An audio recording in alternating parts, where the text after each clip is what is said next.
Hello students, कैसे हैं आप सभी। मैं उम्मीद करता हूं कि आप सभी अपने घरों में होंगे, सुरक्षित होंगे और पढ़ाई कर रहे होंगे। बहुत सारे सवाल अप्लाइड मैथमेटिक्स को लेकर बच्चों को परेशान कर रहे हैं, तो हमने सोचा कि क्यों नहीं हम इस पर एक वीडियो बनाएं और आपकी प्रॉब्लम का सलूशन आपको दे दें। उम्मीद करता हूं कि इस वीडियो के खत्म होने तक आपकी सारी प्रॉब्लम का सलूशन आपको मिल जाएगा। तो चलिए शुरू करते हैं इस वीडियो को। तो चलिए पहले सवाल के ऊपर बात करते हैं।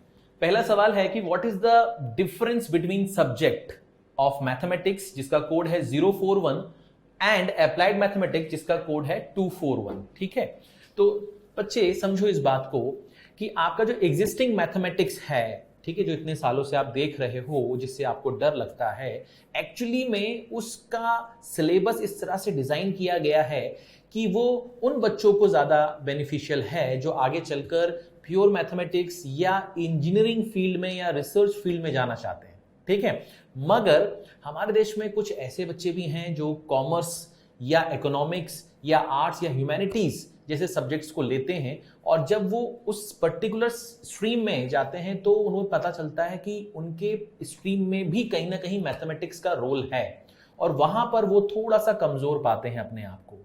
तो सीबीएसई ने क्या किया कि उन्होंने applied mathematics as a subject introduce किया, मगर उसकी सिलेबस को रिवाइज किया और इसके सिलेबस को इस तरह से डिजाइन किया गया है कि ये अब आपके पर्टिकुलर सब्जेक्ट को, आपके पर्टिकुलर स्ट्रीम को ध्यान में रखते हुए डिजाइन किया गया है। आपको वहां पर आपको इसका बेनिफिट मिलने वाला है। आपको कहीं से भी ऐसा नहीं लगेगा कि हम ये क्यों पढ़ रहे हैं। आपको हमेशा लगेगा कि हाँ यार, ये पढ़ने से हमारा पर्टिकुलर सब्जेक्ट जो है कहीं ना कहीं इसमें इसका फायदा मिल रहा है।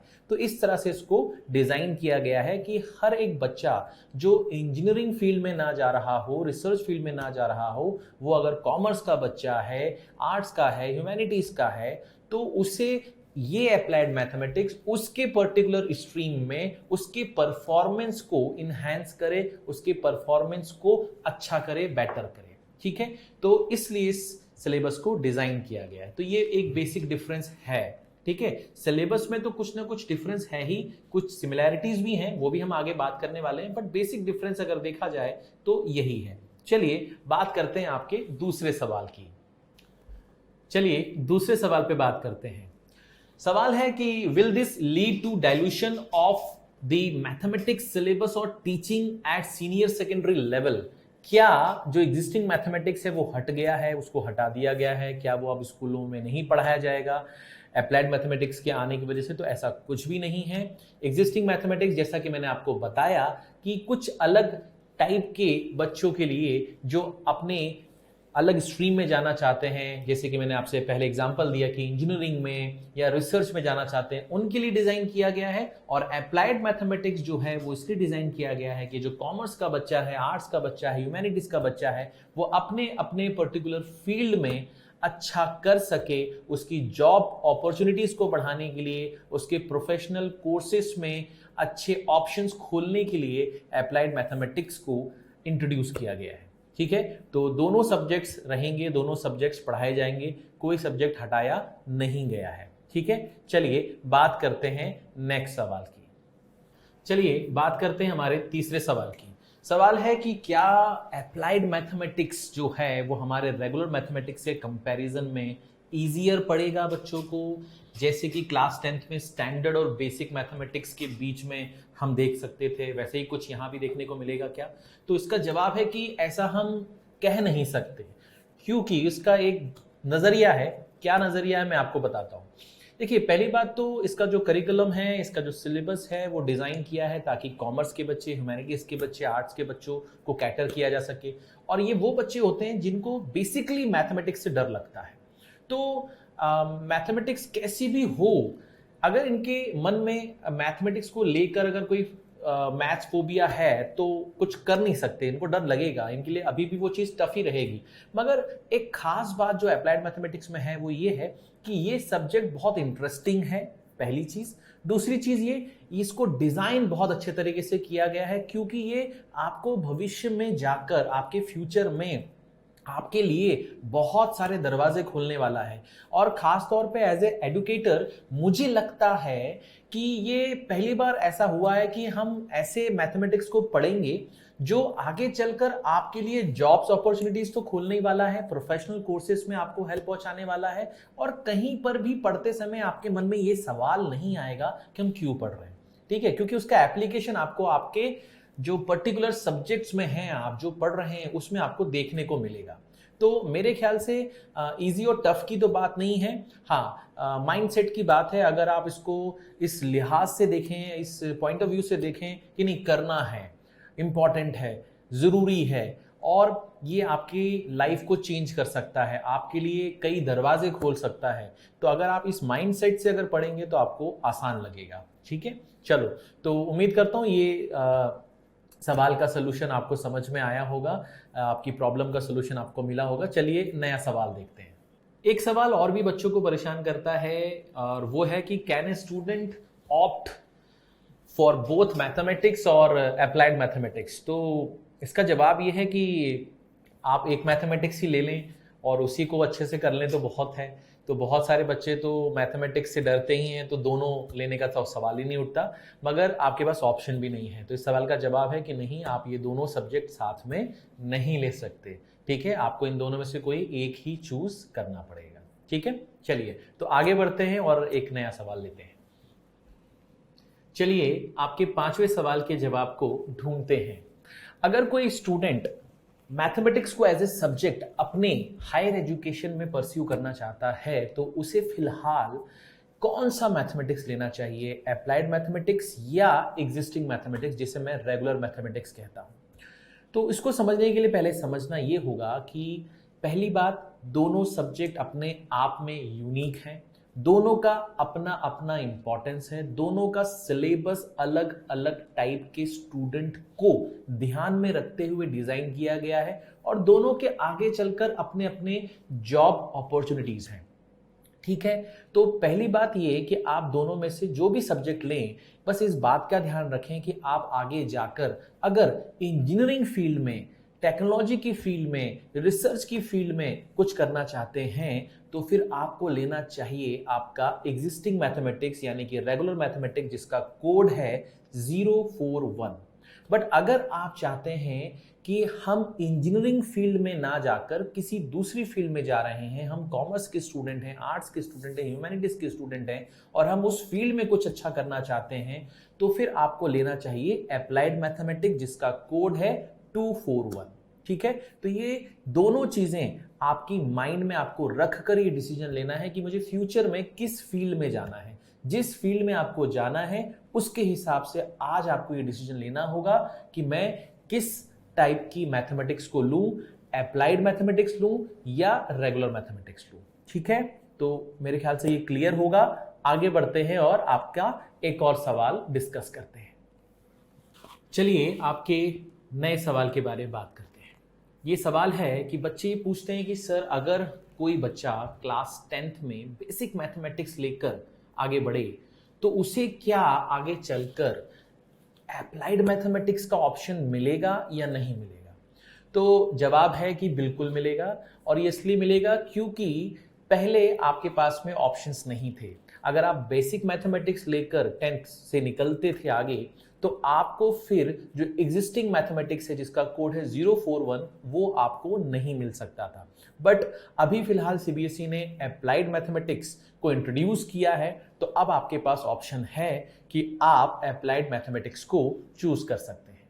ठीक है, तो ये डाउट भी आपका क्लियर हो गया होगा कि हम अगर बेसिक मैथमेटिक्स लेकर क्लास 10th में आए हैं, तो क्या हमें अप्लाइड मैथमेटिक्स मिलेगा या नहीं मिलेगा। तो बिल्कुल मिलेगा, और आपको लेना भी चाहिए। ठीक है, चलिए नए सवाल की बात करते हैं। एक सवाल आप देख रहे हैं आपकी स्क्रीन पर कि बच्चा ये भी पूछता है कि क्या अगर कोई बच्चा क्लास 10th में स्टैंडर्ड मैथमेटिक्स लेता है, तो क्या उसके लिए आगे चलकर अप्लाइड मैथमेटिक्स वाला ऑप्शन ओपन है या नहीं है। तो इसका जवाब है बिल्कुल ओपन है। आपके पास ऑप्शन है कि आप अप्लाइड मैथमेटिक्स ले सकते हैं। ठीक है, तो मेरे ख्याल से इस सवाल का जवाब भी आपको मिल गया होगा। चलिए आगे बढ़ते हैं। चलिए तो अब बात कर लेते हैं आपके पेपर पैटर्न की। ठीक है। और ये बहुत ज़रूरी है कि एक्चुअली में आपको पता होना चाहिए कि आपके सिलेबस में कौन से चैप्टर्स हैं, कौन से चैप्टर में से कितने नंबर के सवाल आपसे पूछे जाएंगे। तो ये सारी चीज़ें मैं आपको बताऊंगा। सबसे पहले देख लेते हैं कि क्या पेपर पैटर्न रहेगा आपका। तो आपकी स्क्रीन पे आपको दिखाई दे रहा है पहला numbers, quantification and numerical application वाला चैप्टर, जो कि आपसे पूछा जाएगा 9 नंबर में, ठीक है। सेकेंड नंबर पे आपको दिख रहा होगा अलजेब्रा, जो कि आपसे पूछा जाएगा 10 नंबर में। तीसरे नंबर पे आपको दिख रहा होगा मैथमेटिकल एंड लॉजिकल रीजनिंग, जो आपसे पूछा जाएगा 6 नंबर में। फिर आपसे पूछा जाएगा कैलकुलस, जो कि है 10 नंबर का, प्रोबेबिलिटी जो कि 10 नंबर का, डिस्क्रिप्टिव स्टैटिस्टिक जो कि आपसे पूछा जाएगा 12 नंबर में, बेसिक्स ऑफ फाइनेंशियल मैथमेटिक्स जो कि सबसे ज्यादा नंबर का पूछा जाएगा, वो है 18 मार्क्स, और एक है आपका कोऑर्डिनेट ज्योमेट्री जो कि आपसे पूछा जाएगा केवल 5 नंबर का।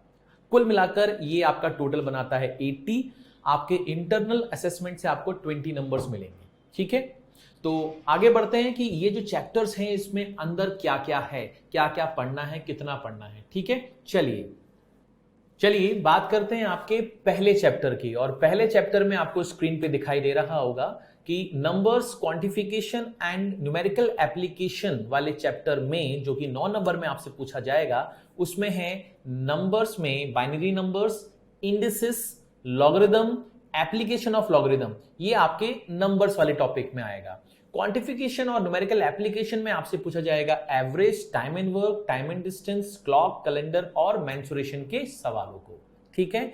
चलिए आगे बढ़ते हैं और दूसरा चैप्टर देखते हैं।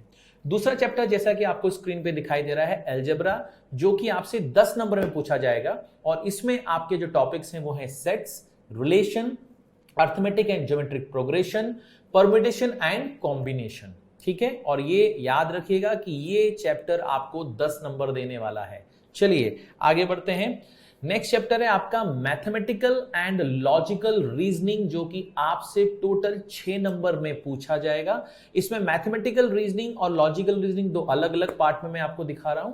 इसमें मैथमेटिकल रीजनिंग में जैसा कि आप देख पा रहे होंगे कि मैथमेटिकल लॉजिक्स हैं, open statement, compound statement, truth table, tautology, contradiction, algebra statement, ये सब आपसे पूछा जाएगा। लॉजिकल रीजनिंग में आपसे कोडिंग, डिकोडिंग है, आपका ब्लड रिलेशन है, आपका ऑड मैन आउट और ऑड वन आउट जैसे सवाल आपसे पूछे जाएंगे।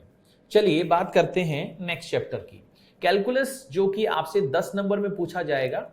इसमें आपके टॉपिक्स आएंगे फंक्शन, लिमिट्स एंड कंटिन्यूटी और डेरिवेटिव, ठीक है। याद रखिएगा function, limit and continuity and derivative, ये आपसे 10 नंबर में पूछा जाएगा। नेक्स्ट चैप्टर है आपका प्रोबेबिलिटी, जो कि अकेले अपने आप में 10 नंबर का पूछा जाएगा। और इसमें आपके बहुत सारे टॉपिक्स हैं, थ्योरम्स हैं, random experiment, sample space, events, mutually exclusive events, independent और डिपेंडेंट इवेंट्स, टोटल प्रोबेबिलिटीज के लॉस के ऊपर और बहुत सारे थ्योरम्स के ऊपर आपसे सवाल इसमें पूछे जाएंगे। और ये अकेला चैप्टर है जो आपको 10 नंबर देने वाला है, ठीक है। चलिए आगे बढ़ते हैं। अब आपका बहुत इंपॉर्टेंट चैप्टर है डिस्क्रिप्टिव स्टैटिस्टिक, जो कि 12 नंबर में पूछा जाएगा।